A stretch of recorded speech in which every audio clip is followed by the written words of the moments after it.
എല്ലാ എപ്പിസോഡും കാണാറുണ്ടോ? എല്ലാ എപ്പിസോഡും കാണാറില്ലേ? ഞങ്ങൾ ഹൗസ് എങ്ങനെയുണ്ട്? പുറത്തുനിന്ന് കണ്ടുപോലെ തന്നെയാണ് അവിടെ ചെല്ലുന്നത്? ആ ഉള്ളിലൊക്കെ കാണാൻ തന്നെയാണ്. അതേപോലെ തന്നെ നല്ല ഇഷ്ടമാണ് കാണാനൊക്കെ. നല്ല പിന്നെ ഈ മദർസ് ഡേയുടെ ഒരു ആ ഒരു കത്ത് വായിച്ച് ജിൻഡോ ഭയങ്കര വിഷമത്തോടു കൂടി അമ്മയെ കുറിച്ച് സംസാരിക്കുന്നുണ്ടായിരുന്നു. അത് കണ്ടപ്പോൾ ശരിക്കും എന്താ തോന്നിയത്? എനിക്ക് ഭയങ്കര വിഷമം തോന്നി. എനിക്ക് സുഖമില്ലാത്ത ഒരു വിഷമം അവന് ഉണ്ട്. എല്ലാം കൊണ്ടും അവന് ആ കത്ത് വായിച്ചപ്പോൾ സങ്കടം തോന്നി. അവനും സങ്കടം തോന്നി, ഞാനും സങ്കടപ്പെട്ടു. ഈ പുറത്തുനിന്ന് ബിഗ് ബോസിന്റെ അടികളൊക്കെ നമ്മൾ കണ്ടിട്ടുണ്ട് ടി വിയിലൊക്കെ. പക്ഷെ നിങ്ങൾ ചെന്ന സമയത്ത് അവിടെ ഒരു വാക്കുതർക്കം ഉണ്ടായി. അപ്പൊ അതിനെ എങ്ങനെയാ പുറത്തുനിന്ന് കണ്ട് അവർ നേരിട്ടൊരു ഗാഡിയും ബഹളം കണ്ടപ്പോൾ എന്താ തോന്നിയത്? ശരിക്കും അവര് കളിക്കണ ഗെയിമാണല്ലോ. അത് കുഴപ്പങ്ങളൊന്നും ഉണ്ടാവില്ല എന്ന് ഞങ്ങൾക്ക് അറിയാം. അത് കളിയുടെ ഭാഗമാണ്. അവർക്ക് സ്വന്തം ജയിക്കണമെന്നല്ല ആഗ്രഹം. ഇപ്പൊ അവരോട് നോക്കും. പക്ഷേ നമുക്കവിടെ മിണ്ടാനൊന്നും പറ്റൂലല്ലോ. കാരണം ഞങ്ങൾ മൈക്ക് ഞങ്ങളുടെ ശരീരത്തെ കടുപ്പിച്ച ഒരു അവസ്ഥയാണ്. അപ്പൊ നമുക്കൊന്നും പറയാനും പറ്റൂലല്ലോ. ഇതൊക്കെ കഴിഞ്ഞാൽ അവര് ഭയങ്കര ഹാപ്പിയായി. ശരിക്കും റിയൽ ലൈഫ് അവരവരുടെ നിലനിൽപ്പ് അല്ലേ ആരായാലും നോക്കുള്ളൂ. സ്വന്തം നിലനിൽപ്പ് ഏത് വീട്ടിൽ നിന്ന് ഇപ്പോൾ 19 ആൾക്കാരും അത് കയറി അവരെല്ലാവരും അവരവരുടെ സ്വന്തം നിലനിൽപ്പിന് വേണ്ടിയാണ് പോണേ. കൂട്ടും ബന്ധമൊക്കെ വേറെ. അപ്പോൾ ആ കളി വരുമ്പോൾ അവരവരുടെ നിലനിൽപ്പ് നോക്കും. അത്രേ അവിടെ ഉള്ളൂ. അത് വിട്ട് കഴിഞ്ഞ് കഴിയുമ്പോൾ അവരെല്ലാം ഹാപ്പിയാണ്. ശരിക്കും ജിൻഡോ പുറത്ത് ഇത്ര കർക്കശക്കാരനാണോ? ദേഷ്യമുള്ള കർക്കശക്കാരനാണോ ജിൻഡോ പുറത്ത്? ഇല്ല ജിൻഡോന്ന് പറഞ്ഞ ദേഷ്യമില്ല. കാരണം വെച്ചാൽ അവൻ്റെ ഡിപ്പാർട്ട്മെൻറ്റ് അതാണ്. ദേഷ്യം അവന് പാടില്ല. Karate, miss Kerala, miss India, എറണാകുളമൊക്കെ അടിച്ചാണ് ആള്. അപ്പം ദേഷ്യമാണ്. ഈ 4 ജിമ്മ് നടത്തുന്നുണ്ട്. അതൊന്നും കൊണ്ടും നടത്താൻ പറ്റില്ല. അവിടെ ദേഷ്യം എന്ന് പറഞ്ഞ പുള്ളിക്കില്ല. ഞങ്ങൾ കണ്ടിട്ടില്ല അവിടെ ദേഷ്യപ്പെട്ടു. ജിൻഡോയ്ക്ക് ഏറ്റവും ഒരു നല്ല സൗഹൃദം ഉള്ളത് ജാൻമണിയായിട്ടായിരുന്നു. അപ്പം ആ സൗഹൃദത്തെ എങ്ങനെയാണ് കാണുന്നത്? ജാൻമണിയും ജിൻഡോ ആയിട്ടുള്ള ഒരു സുഹൃത്ത് ബന്ധത്തെ എങ്ങനെയാണ് കാണുന്നത്? അവിടെ ചെന്നപ്പോൾ രണ്ടുപേരും ഒരു കൂട്ടായി. രണ്ടുപേരും നല്ല ആത്മാർത്ഥയായി പോയിപ്പോൾ ഒരു വിഷമം തോന്നി.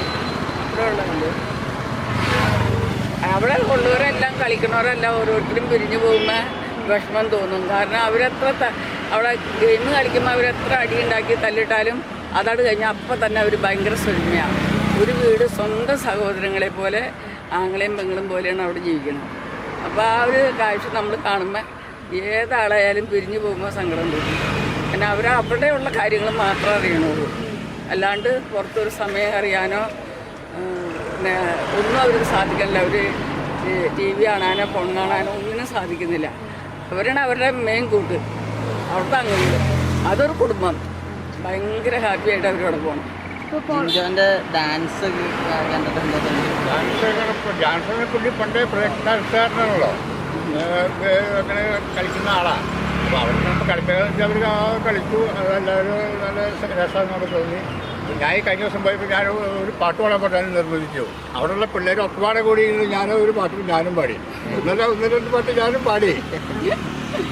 ജിൻഡോയുടെ ഒരു പ്രണയത്തെ പറ്റി സംസാരിക്കുന്നുണ്ടായിരുന്നു, ഒരു അമേരിക്കയിലുള്ള ഗേൾഫ്രണ്ടിനെ പറ്റിയിട്ട്. അപ്പോൾ ആ പ്രണയത്തെ പറ്റി നിങ്ങൾക്ക് എന്താ പറയാനുള്ളത്? അങ്ങനെ ഒരു ബന്ധം വന്ന് ഇപ്പോണ്ട് നടന്നാലല്ലേ നമുക്ക് നടന്നെന്ന് ഉറപ്പിക്കാൻ പറ്റുള്ളൂ. ബന്ധം വന്നിട്ടുണ്ട്. പുറത്തിറങ്ങി വന്ന് ഇവരുടെ കല്യാണം പറയാൻ പറ്റുന്നില്ല. എനിക്ക് പറയാൻ പറ്റില്ല. നിങ്ങൾ സംസാരിക്കാറുണ്ടോ അമേരിക്കയിലുള്ള ആളുമായിട്ട്?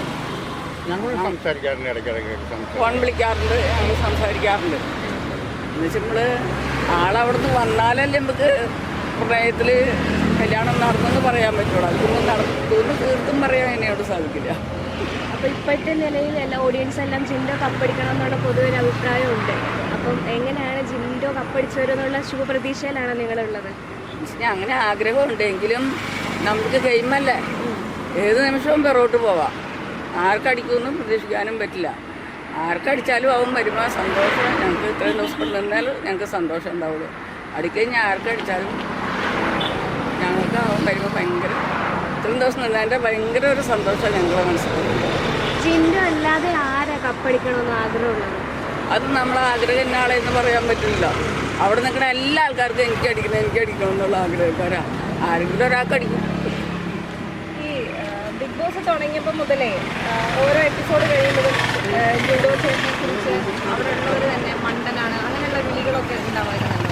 അതൊക്കെ കേൾക്കുമ്പോൾ ശരിക്കും എന്താണ് തോന്നുന്നത്? കേട്ടപ്പോൾ വിഷം തോന്നി. പിന്നെ അവന് അങ്ങനെയല്ല, നല്ലൊരു മോനാന്ന് അറിയാലോ.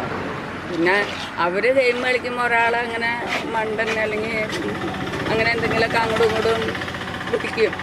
അപ്പോൾ അതിപ്പോൾ നമ്മളത് കാര്യമാക്കേണ്ട ആവശ്യമില്ല. അല്ല മണ്ടനല്ലാതെ അവനവിടെ എണീറ്റ് കൊടുത്തത് മണ്ടൻ വാഴ മുടിയൻ ചോദിച്ചവരുടെ മണ്ടൻ മണ്ടൻ വാഴ മുടിയൻ ഒക്കെ അങ്ങനെ അങ്ങനെ അങ്ങോട്ടും ഇങ്ങോട്ടും ഓരോ കളിപ്പേരുണ്ട്. അപ്പോൾ എന്തെങ്കിലുമൊക്കെ അങ്ങനെ അങ്ങോട്ടും വിളിക്കും. അപ്പോൾ കാര്യമാക്കാനൊന്നുമില്ല. അവിടെ ജാസ്മിന് ജിൻഡോയെ കരിഞ്ഞ ഗന്ധർവെന്ന് ഒരു തവണ പറഞ്ഞിട്ടുണ്ടായിരുന്നു. അപ്പോൾ ഒരു കളറിനെ വെച്ച് സ്വന്തം മകനെ പറയുമ്പം ബുദ്ധിമുട്ട് തോന്നിയ മനസ്സിൽ? അത് ടി വിയിൽ കാണിച്ചിട്ടില്ല, ഞങ്ങൾ കേട്ടിട്ടില്ല. ഇവിടെ യൂട്യൂബ് ഇങ്ങനെ പറയില്ലായിരുന്നു. അപ്പോൾ ശരിയാണോ തെറ്റണമെന്ന് ഞങ്ങൾക്ക് അറിയാനും പാടില്ല. അതിനെക്കുറിച്ച് ഞങ്ങളൊന്നും പറയാനില്ല. എന്താണ് അമ്മച്ചിയുടെ കൂട്ടുകാരൊക്കെ എന്താ പറയാ, ബിഗ് ബോസ് കാണാറുണ്ടോ? എല്ലാവരും കാണാറുണ്ട്. സപ്പോർട്ടാ. മണിക്കണ്ടവൻ്റെ ആ ആൽബം ഒരു ഫോട്ടോ വരുമ്പോണ്ട് ജനങ്ങൾ വെച്ചാണല്ലോ. എല്ലാവരും ഞങ്ങൾക്ക് 100% അതിൻ്റെ കപ്പടിച്ചിട്ട് വരുമെന്ന് എനിക്ക് എൻ്റെ വിശ്വാസം. അങ്ങനെ തന്നെ പ്രതീക്ഷിക്കുന്നു. പ്രതീക്ഷിക്കണം. Thank U.